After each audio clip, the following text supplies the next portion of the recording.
কেমন আছেন? আজকে আমাদের এক বড় ভাই, বাচ্চু ভাই, ওনার সাথে দেখা হলো অনেকদিন পরে।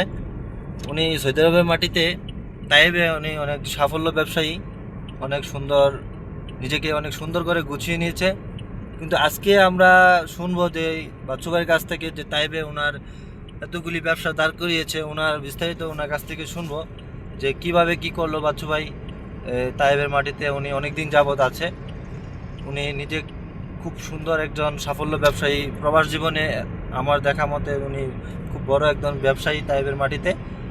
ওনার চলতে চলতে আমরা ওনার কাছ থেকে দেখবো, যে শুনবো যে ওনার জীবন চলার পথে কতগুলো অতিক্রম করতে হয়েছে, ওনার জীবনের সমস্যা, কিভাবে উনি এই জায়গায় আসছে, ওনার কাছ থেকে আমরা শুনবো। ভাইয়া, যদি বলতেন যে আপনার জীবনের সাফল্যের যে কাঠিগুলি, যে ধাপে ধাপে এগিয়ে আসছেন, তা আমাদেরকে বিস্তারিত একটু জানাতেন, যা বলেন। আমি তো ভাই প্রায় 18 বছর ধরে আছি সৌদি আরবে। তাইবে 18 বছর তাইবে আমি প্রথম আসছিলাম ছোটো একটা অনেক বড় একটা কোম্পানিতে আসছিলাম, আলোয়ান কোম্পানি, মেডিকেল মার্কাজ শাহী সৌদি আরবে, যেটা আপনার সরকারি মেডিকেল যেটা বলে, মানে ওষুধ ফ্রি দেয়, ওইটার মধ্যে আসছিলাম। ওইটার মধ্যে প্রায় 7 বছর 6-7 বছর কাজ করছি। ওই ডিউটিতে প্রায় 6-7 বছর কাজ করছি। তো কাজ করার পরে হঠাৎ অনেক কষ্টের কাজ করছি, কষ্ট বলতে রাস্তাতে কাজ করছি, তারপরে আপনার অনেক মানে যা বলার বাইরে, রাস্তায় মাজরায়, তারপরে আপনার অনেক কষ্টের কাজ করে ফেলে, তারপরে করার পরে আমি আপনার এই পর্যন্ত আসছি আলহামদুলিল্লাহ। তো এখন মোটামুটি ভালো আছি, ব্যবসা করি। এখন তো আপনি তাইবের মাটিতে আলহামদুলিল্লাহ আপনার 7-8টা দোকান। এই দোকান নিতে আপনার কোনো সমস্যার সম্মুখীন হয়েছে কিনা, বা আপনি কোনো ধরনের সমস্যা ফেস করছেন কিনা? সমস্যা বলতে সমস্যা হয় নাই আলহামদুলিল্লাহ। আসলে সবচেয়ে বড় কথা হচ্ছে আপনার মন যদি সবচেয়ে ভালো থাকে, মন যদি ফ্রেশ থাকে, আল্লাহ আপনার কোনো জায়গায় আটকাইবে না, আল্লাহ আপনার অনেক উপরে নিয়ে যাবে, ঠিক আছে। আর আপনার মনটা ভালো থাকতে হবে, আপনার ভিতরে কোনো হিংসা নিন্দা থাকতে পারবো না, ঠিক আছে। কারো কারোর সাথে আপনি এরকম হিংসা নিন্দা যদি করেন, তাহলে আপনি আগাইতে পারবেন না, ঠিক আছে। তো আমি করছি এই পর্যন্ত আলহামদুলিল্লাহ, আল্লাহ যতটুকু দিছে। এখন তো বিদায়ের পালা, হয়তো আর বেশি দিন থাকবো না, কিছুদিনের মধ্যে দেশে একবার চলে যাবো। দেশে যাই কোনো কিছু করার চেষ্টা করতেছি, যাই দিছি আলহামদুলিল্লাহ, আল্লাহ দ্বারা কোটি কোটি শুক্রিয়া আদায় করি।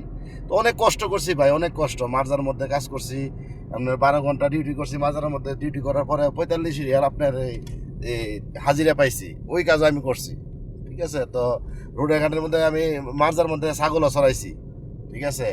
তো আজকে তো আপনি এত কষ্ট করার পরে এখন তো আলহামদুলিল্লাহ অনেক কিছু করছেন। কিন্তু যেখানে আমি যেটা করছি, যেই জায়গায় যেই কাজটা করছি, ওই কাজটা মন থেকে করছি, মানে এটা আমার নিজের কাজ মনে করে করছি। আমি এরকম ভাবি নাই যে আজকে হের বাসায় আমি কাজ করতে আসছি, হের কাছে আমি কাজ করতে আসছি। কিন্তু আমি মনে করছি যেখানে কাজ করছি, মনে করছি এটা আমার নিজের কাজ।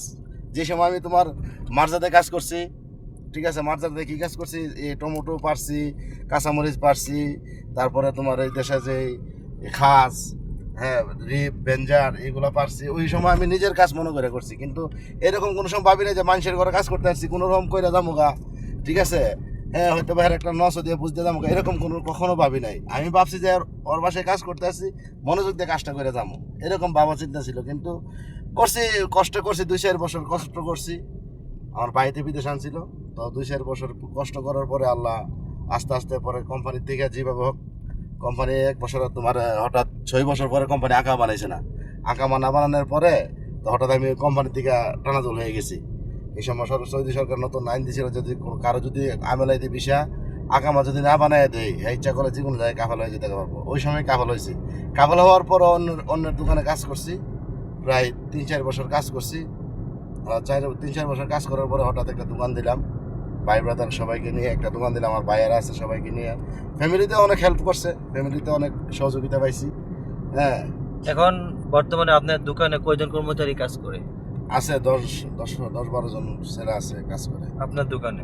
আমার দোকানে সবগুলো দোকানে। এখন আপনার ব্যবসা মোটামুটি কি রকম অবস্থানে আছে? এখন ভালো আলহামদুলিল্লাহ চলতেছে আর কি, আগের চেয়ে একটু ডাউন, কিন্তু যাই হোক আল্লাহ যতটুকু রাখছে আলহামদুলিল্লাহ ভালোই চলতেছে, আছে মোটামুটি ভালোই অবস্থানে আছে। এখন আপনার ফিউচার প্ল্যান কি? আপনি এই দেশে থাকবেন না? না, দেশে চলে যাবো। দেশে চলে যাবেন। দেশে কি আবার বড় ধরনের ব্যবসা নেবেন? দেশে ব্যবসা করার চিন্তা ভাবনা আছে। যাক আলহামদুলিল্লাহ।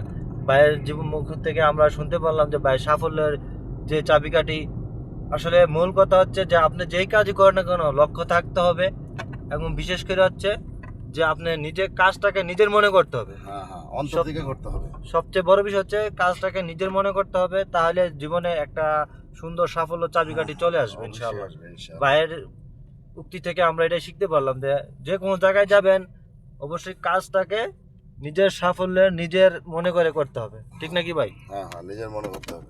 নিজের মনে করলে যে তুমি যদি আল্লাহ যদি তোমার প্রতি খুশি হয়ে যায়, দেখো হেরা তো ধন দিছি না, মানুষের ধন সম্পদ নিজের ধন মনে করে নেয়, ধন সম্পদ মনে করে নেয়, হের প্রতি কোনো হিংসা নাই, হের প্রতি কোনো নিন্দা নাই, তখনই তো আল্লাহ তোমার দিব, তো হেরে দিয়াই যাক ভাই, এরকম এই জিনিসটা। আপনার সাথে কথা বলে অনেক ভালো লাগলো। ওকে, ধন্যবাদ ধন্যবাদ। ওকে। এটা আমার দোকান, এটা ওই যে সোনার দোকান, ওই যে ওই পাশে আসে ডিশের দোকান, এটা আমার ডিশের দোকান। তারপরে ফ্যান, তারপরে স্পিকার, তারপরে আপনার ওই যে ব্লেন্ডার, বিভিন্ন আইটেম, লাইট, টর্চ লাইট, এগুলো বিক্রি করা হয়। আর এই যে নিচে আছে একটা, এখানটা নিচে আছে একটা, এটার মধ্যে ডিশের মাল জমানা, আর এর মধ্যে মোবাইলের মাল আর ডিশের মাল আবার সিয়ানা পিটিসি করা হয় মাঝে মধ্যে। এটা আমার দোকান, প্রায় খুবই হালাগা, খুবই উপরে এই আর কি ব্যবসার প্রতিষ্ঠান। এটাই করলাম আলহামদুলিল্লাহ, হয়েছি 4-5-6টা দোকানের মালিক হয়েছি আলহামদুলিল্লাহ, আল্লাহ করাইছে। এই অবস্থায় আর কি আলহামদুলিল্লাহ।